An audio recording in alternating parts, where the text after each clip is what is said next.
আজকে আপনাদের বলবো, আগে তো প্যাডেল রিক্সা ভাইরাল ছিল, এখন কেন অটো রিক্সা ভাইরাল।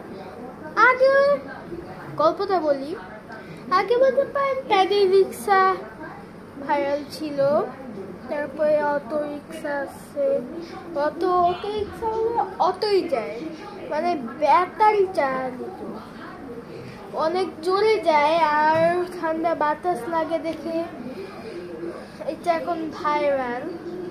আগে বলতে অনেক প্যাডেল রিক্সা পাওয়া যায়, তো এখন প্যাডেল রিক্সা বেশি পাওয়া যায় না, কিন্তু আমি দেখতেছি আস্তে আস্তে প্যাডেল রিক্সার আনাগোনা কিন্তু বাড়তেছে বেশ। অটো রিক্সা অনেক আছে, অটো রিক্সার 4টা মডেল আছে, কিন্তু প্যাডেল রিক্সার একটাই মডেল আছে, সেই জন্যই প্যাডেল রিক্সা একদম ভাইরাল না। প্যাডেল রিক্সা আস্তে আস্তে যেমন ঠেলতে হয়,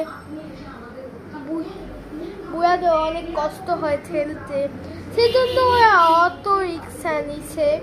এবং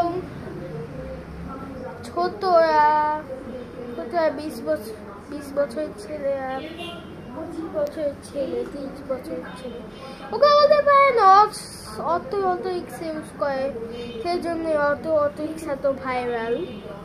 আজকে আমাদের এখানে থাক, সবাইকে বাই বাই।